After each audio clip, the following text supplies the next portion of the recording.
Friends, આજે હું share કરીશ તમારી સાથે ભાજી પુલાવ બનાવવાની રેસીપી. તો આપણે આ ભાજી કુકરમાં ડાયરેક્ટ બનાવી દઈશું અને ફટાફટ બનીને તૈયાર થશે. અહીં આગળ મેં 3 બટાકાને સમારી લીધા છે. હવે એની અંદર આપણે એક દૂધી એડ કરીશું, 1 વાડકી જેવી. હવે એની અંદર 1 વાડકી વટાણા એડ કરીશું, 1 વાડકી ગાજર એડ કરીશું.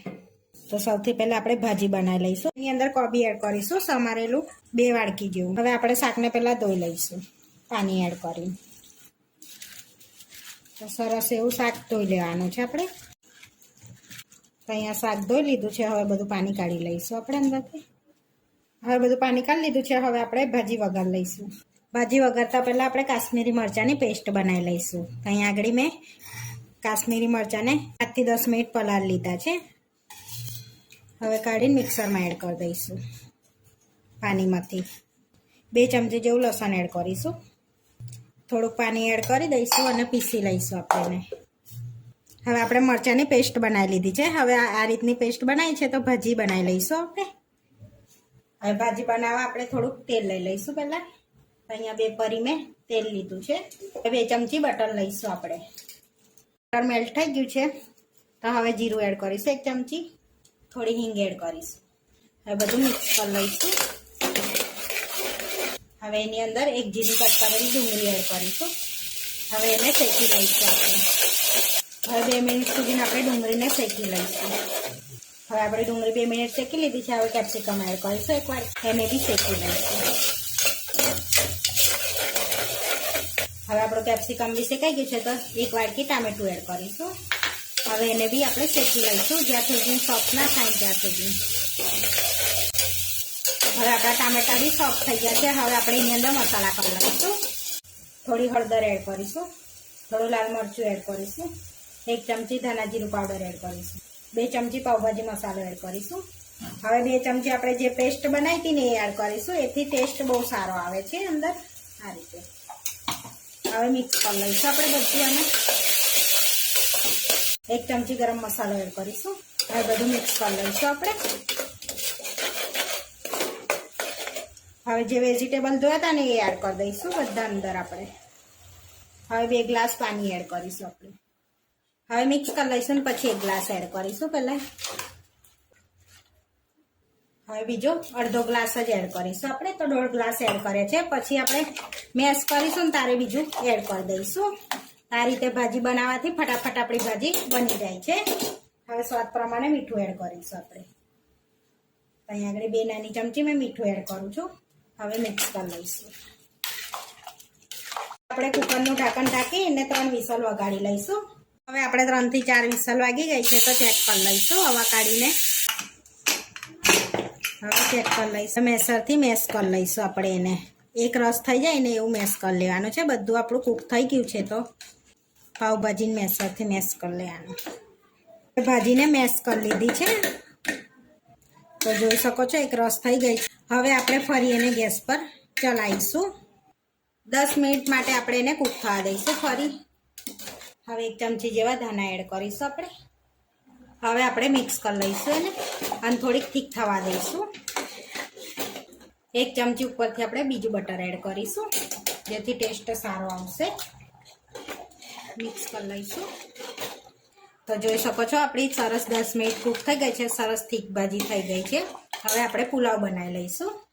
તો કુકરને ઢાંકી દઈશું હવે ગેસ બંધ કરીને. તો અહીંયા પુલાવ બનાવવા માટે મેં રાઈસને બનાવી લીધા છે. તો આપણે છૂટા રાઈસ બનાવી લીધા છે. તો રાઈસમાં આપણે 1 ચમચી હળદર, મીઠું અને થોડુંક તેલ નાખીને બોઇલ કરી લીધા છે. હવે આપણે પુલાવ બનાવી લેવાનો છે. તો 2 પરી આપણે તેલ લઈ લઈશું કઢાઈમાં. હવે ગરમ થવા દઈશું અને બટર બી એડ કરીશું આપણે. અહીં આપણું તેલ ગરમ થઈ ગયું છે. 1 ચમચી જીરું એડ કરીશું અને જીરું તતળી ગયું છે આપણું. 1 ચમચી બટર એડ કરીશું. હવે બટર બી મેલ્ટ થઈ ગયું છે. 3 થી 4 મરિયા એડ કરીશું અને 1 ઝીણી કટ કરેલી ડુંગળી એડ કરીશું. ચપટી હિંગ એડ કરીશું અને શેકી લઈશું સરસ એવી ડુંગળી આપણે. થોડીક વાર આપણે ડુંગળીને શેકાવા દઈશું 2 થી 3 મિનિટ સુધી. 2 થી 3 મિનિટ થઈ ગઈ છે તો ડુંગળી શેકાઈ ગઈ છે. હવે આપણે ઝીણું કટ કરેલું કેપ્સિકમ એડ કરીશું અને ગાજર એડ કરીશું 2 ચમચી જેવું ઝીણું કટ કરેલું. હવે મિક્સ કરી લઈશું આ બધું અને આપણે શેકી લઈશું એને પણ. હવે એની અંદર કોબી એડ કરી દઈશું અને થોડુંક આપણે મીઠું એડ કરીશું, જેથી થોડુંક સોફ્ટ થઈ જાય આપણે, જેથી થોડુંક આપણે કાચું પાકું રવા દઈશું. બહુ નહીં, થોડોક ક્રંચ આવે ને એ રીતનું આપણે શેકીશું એને. થોડુંક શેકાઈ ગયું છે, થોડોક ક્રંચી છે. હવે આપણે એની અંદર ઝીણા કટ કરેલા ટામેટા ઉમેરીશું. હવે એને આપણે સોફ્ટ થવા દઈશું. મિક્સ કરીને સોફ્ટ થાય ને ત્યાં સુધી કૂક કરી લઈશું. આપણા ટામેટા સરસ સોફ્ટ થઈ ગયા છે અને થોડાક આખા રવા દીધા છે આપણે. હવે જે પેસ્ટ બનાવી હતી એ પણ આપણે એની અંદર એડ કરવાની છે મરચાંની. તો 2 ચમચી જેવી આપણે એડ કરી દઈશું એને પણ. હવે થોડુંક લાલ મરચું એડ કરીશું, થોડી હળદર એડ કરીશું, થોડોક ધાણા જીરું પાવડર એડ કરીશું, 1 ચમચી ગરમ મસાલો એડ કરીશું, 2 ચમચી પાવભાજી મસાલો એડ કરીશું અને બોઇલ વટાણા એડ કરીશું અડધી વાટકી. હવે આ બધું મસ્ત શેકી લઈશું, સરસ એવું શેકી લઈશું આપણે મિક્સ કરીને.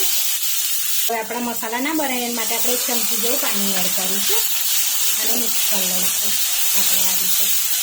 બધું કૂક થઈ ગયું છે. હવે આપણે રાઈસ એડ કરી દઈશું અંદર. અહીંયા બધા મેં રાઈસ એડ કરી દીધા છે. પ્રમાણે મીઠું એડ કરીશું થોડું. હવે એકદમ હળવા હાથે આપણે મિક્સ કરી લઈશું એને, જેથી આપણા દાણા બધા ચોખા ભાગી ના જાય એ રીતના, આ રીતના.